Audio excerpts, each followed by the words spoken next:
This is Zhiyun Cinepeer Weebill 3E. It's a very lightweight, travel-friendly, and affordable gimbal. It's not as fancy as those pro-level gimbals, which easily cost like 5 times or even more, but it might be just as capable, depends on how you use it. And is this the gimbal that's right for you? We gotta figure out in this video. First, let's take a look at the build quality. This gimbal is well made and it feels really comfortable when you're holding it in your hand. The top part is mostly made of metal, and these mounting brackets and plates and arms, everything are metal, but the bottom part is mostly made of plastic. I think not only it saves the cost, it also makes the gimbal more lightweight. I think in terms of operating the gimbal, lightweight is quite important, because if you're using gimbal with some experience with it, you know you get tired easily. A lightweight is definitely much better. This is a huge plus compared with those pro-level gimbal, which usually they weigh a lot more. The other thing is that Zhiyun also offer an accessory which you can purchase separately, which is kind of a wrist support mounting thing. And then with that, will make you handle the gimbal a lot more easier, especially when you're doing those low angle filming. Usually your hands get tired quickly. With this wrist support, it makes everything a lot easier. So if that's kind of like you do a lot of low angle shooting, like people like doing like cars, something like that, I think that's almost a must-have accessory that you should have.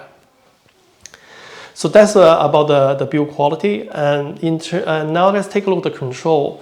The gimbal, like in terms of functionality, is pretty much just like all the other gimbal, no matter it's entry level, pro level. And then the layout of the button make it very easy to control everything.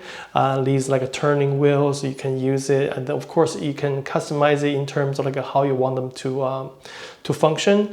And the button, everything just make it very easy to access. Like you want to change the mode between those like a pan folding mode, lock mode, or just like a normal folding mode, which means no matter you're tilting or panning, and then the gimbal just gonna follow it, just gonna make the transition more smooth, of course.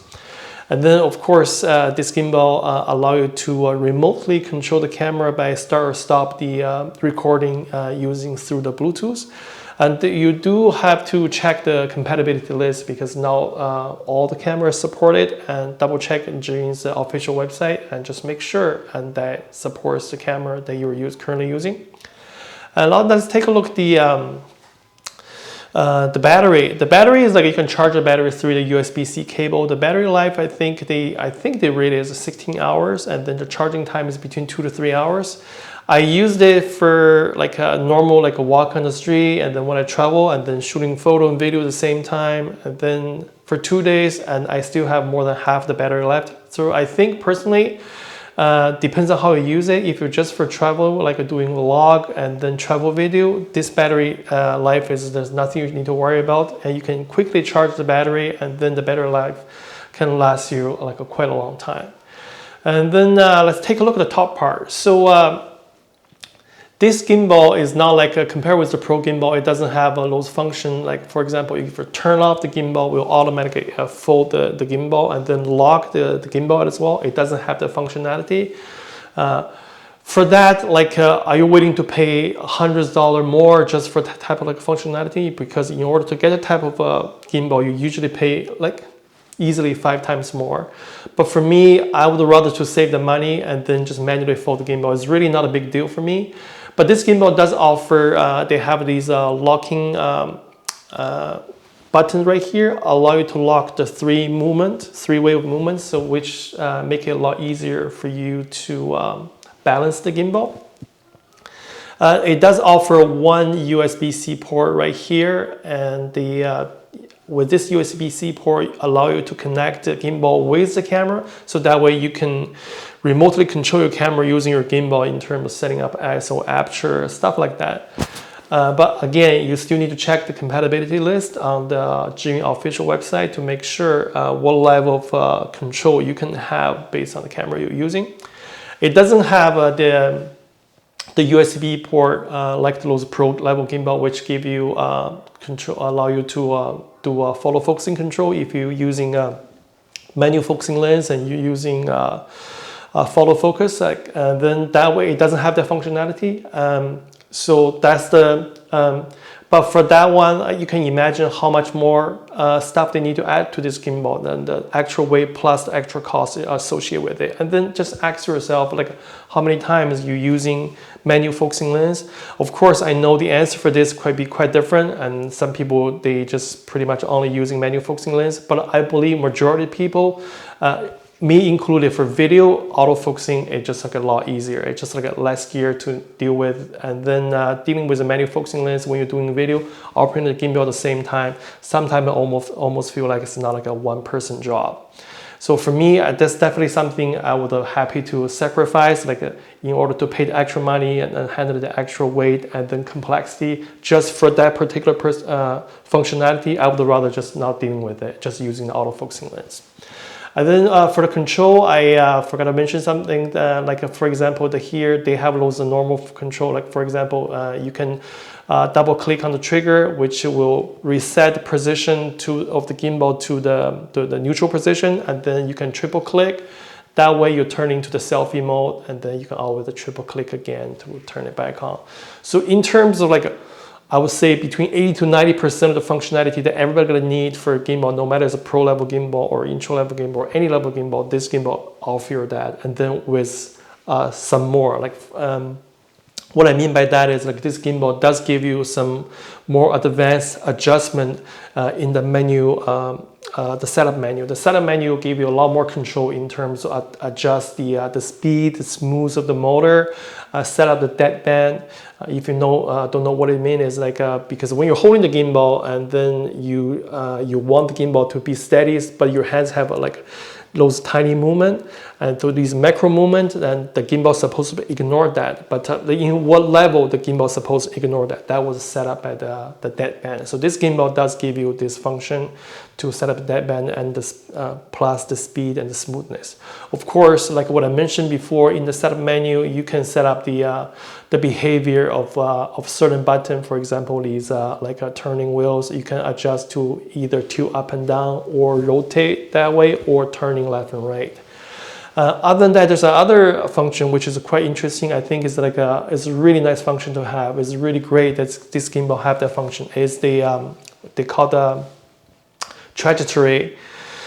Basically, what it allows you to do is you can program the movement of the gimbal. So what it does, like it has either photo or video mode. Like think about it, you want to do like a panorama photo, like you want to stitch like 4 or 5 photo or 10 together, and then you want to like take one shot and the camera move at one angle, take another one. So you can program it that way. You set up a start point, end point, and then you say, okay, how many intervals there, and then the gimbal just follow that. The other one is the video. The video one is same thing. You can do like, for example, time lapse.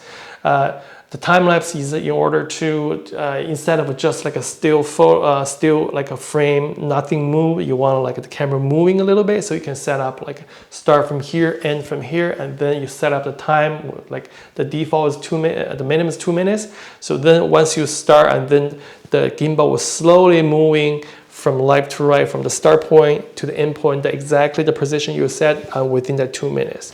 Of course, this can be something you use that sometimes you want also like a super slow panning. Sometimes it's really hard to do when you're doing manually. Like even if you have like a really nice like a video head, you try to do like a little super slow, smooth, like a panning, and then it's tricky to do. And some people have those like trick like use like an elastic band, you know, that sort of thing.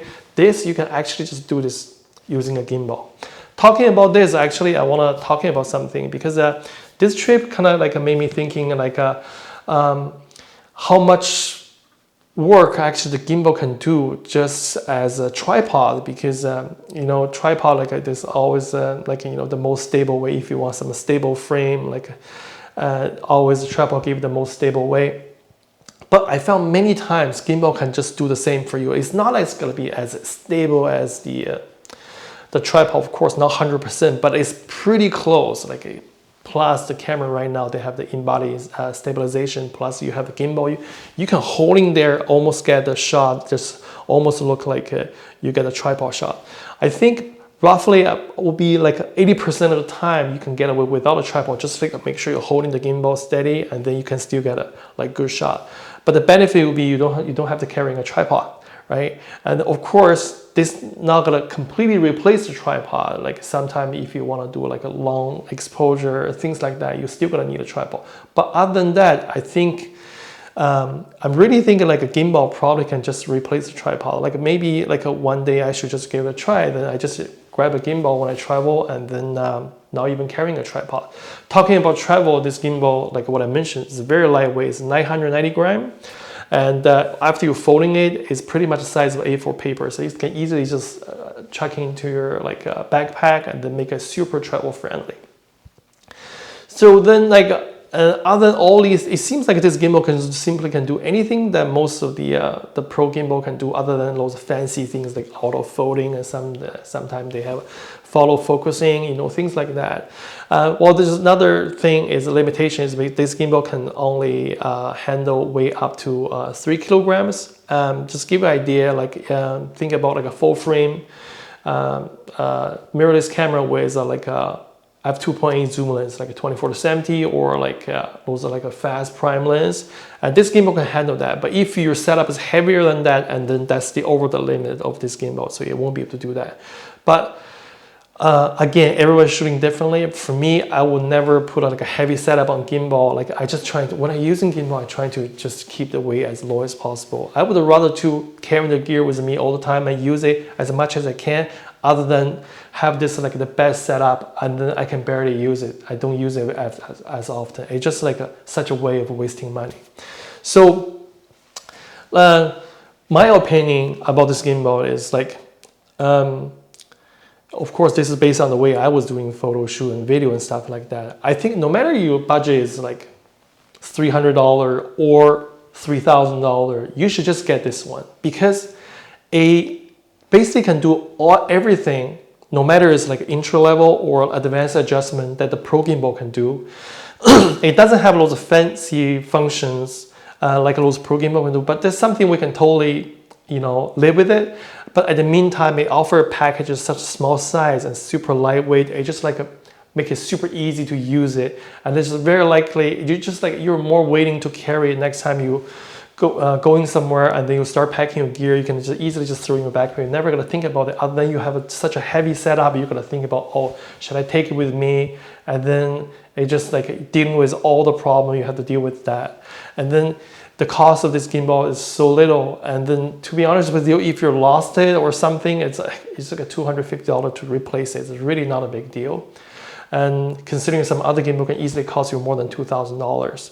So I think gimbal like this totally makes sense.